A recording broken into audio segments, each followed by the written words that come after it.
Kalimera Joakim. Welcome in Zakynthos. We are really happy to see you again here. And I want to present you that you are a well-known filmmaker and a journalist, and you have your TV show, you are a professional speaker, you are everything as concerns the environment. And we are really proud that you are here with us. And at the same time, it's an honor to, let's say, share your experience and have your material and supporting WWF Greece. But we have some questions from our friends and supporters, because everybody knows that we are in the island, we are in Zakynthos, and you can see also the view of the island. And they sent us, when did your collaboration with WWF Greece start, and the reason for that, and which is the interesting thing, and why it's so interesting to be again and again in the island and meet us and work with us.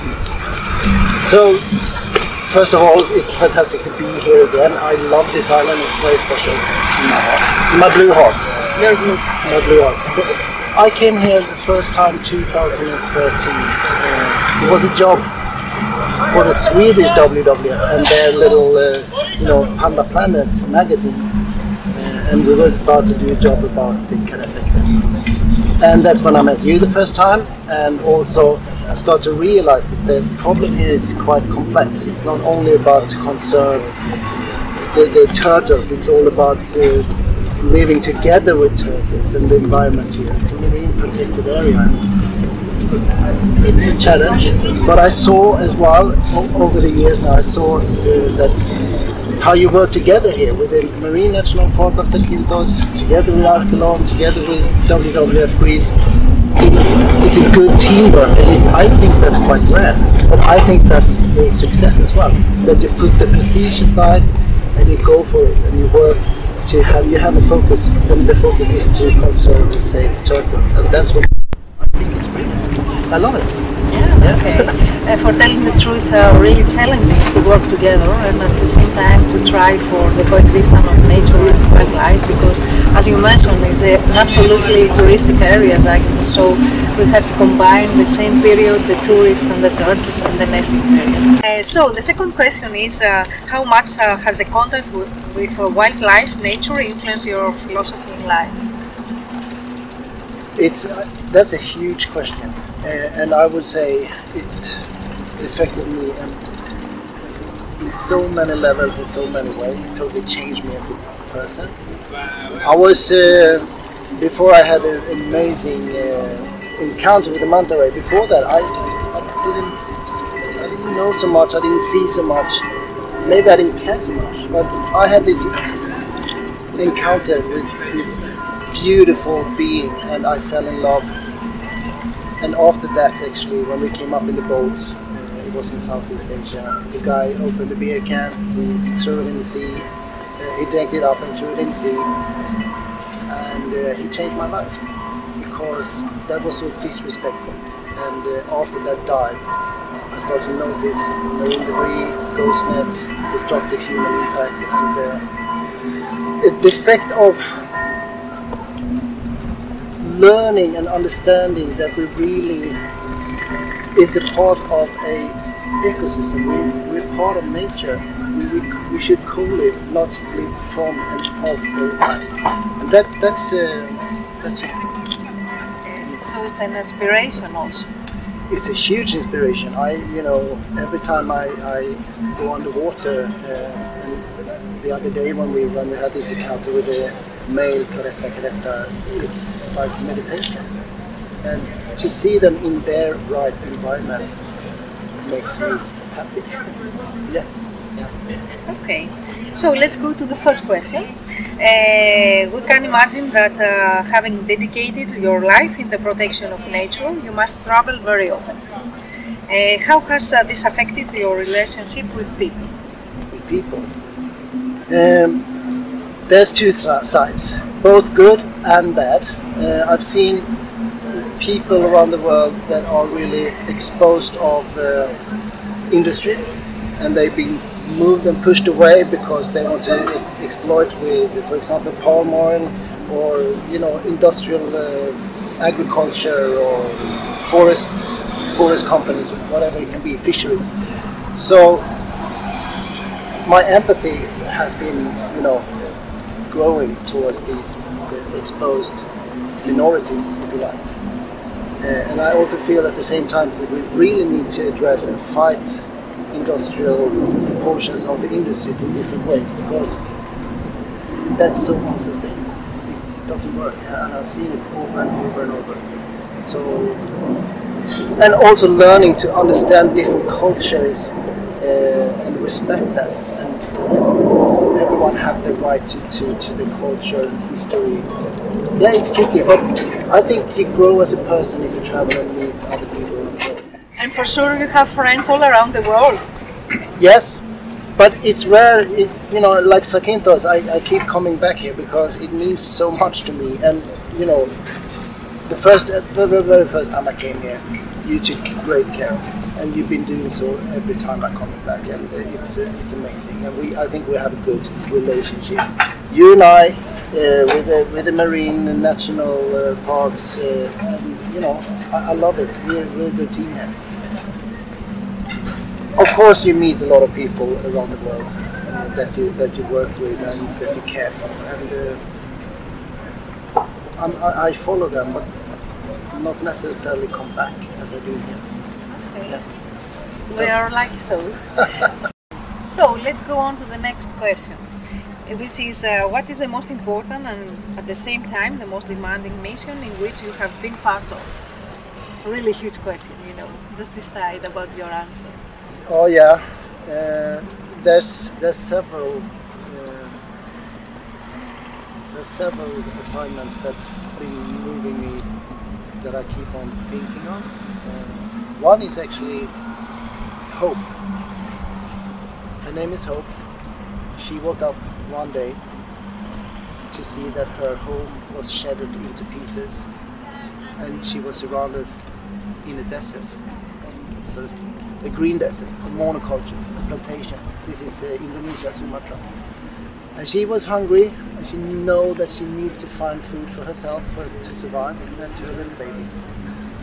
So she made a decision. She took a little baby on the arm. She went out in the desert, this green desert, monoculture, palm oil plantation. And there someone shot her 74 times with an air rifle. And just to think about the disrespect of another living being, a fellow being, that you have to load, aim and shoot 74 times. To me it was, I couldn't understand that. She survived, and the Sumatra Orangutan Conservation Program took her in, saved her life, but when they found her she still carried her baby, and the baby was dead. And it's stories like that, that makes me go on to be the voice for the voiceless, because that's not acceptable. And she's not unique. There are thousands of Hopes around the world, or millions of Hopes, and they need our voices. So that's one mission that I feel was really, heartbreaking, and also how to see how people. It's tough. That's tough. On the other side, when you see like the conservation work here with the Caretta, they go up in numbers. You see the conservation work with mountain gorillas, they also rising in numbers. So there are a lot of positive things as well, but sometimes it's really tough.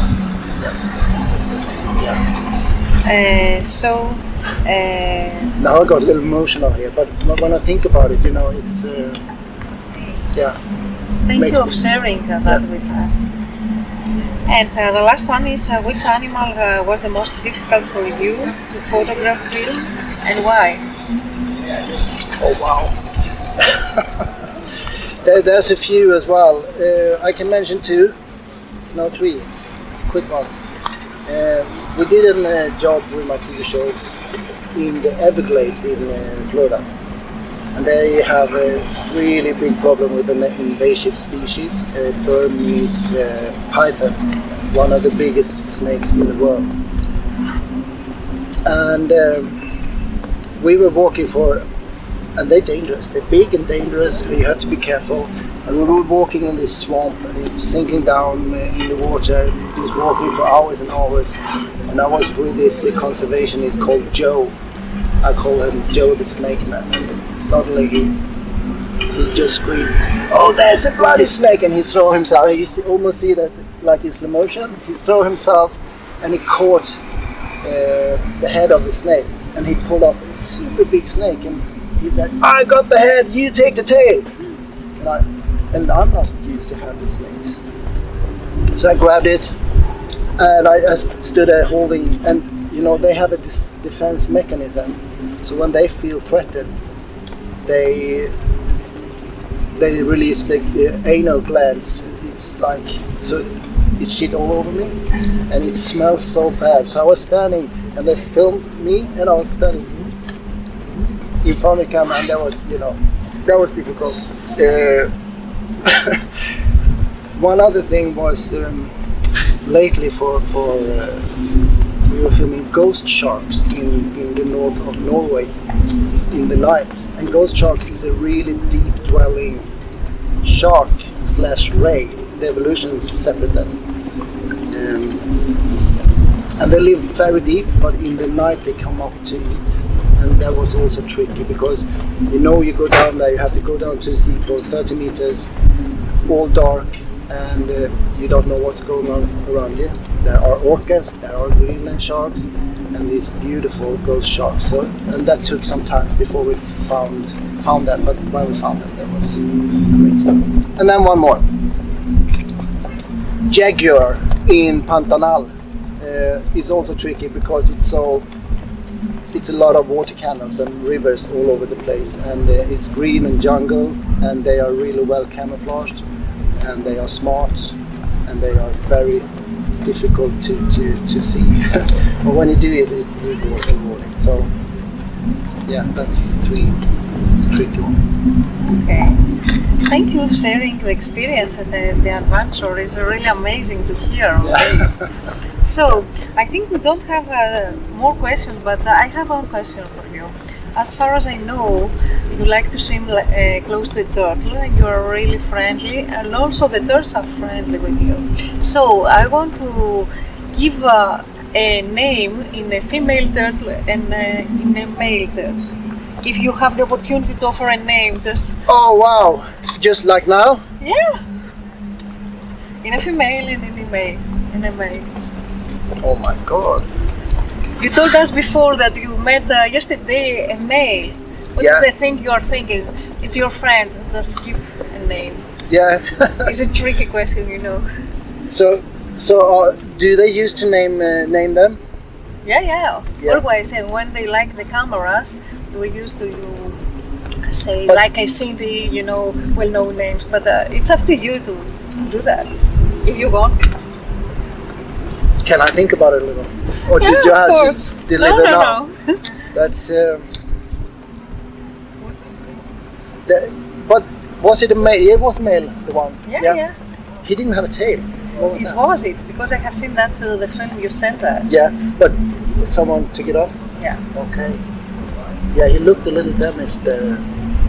Unfortunately, we have many injured turtles because of vessels, of boats, of accidents in the sea.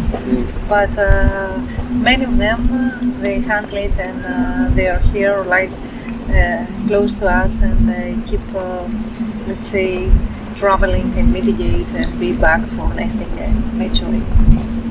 So yeah, he should be Mr. Cousteau. Mr. Cousteau, wow. Thank you. Perfect. Yeah.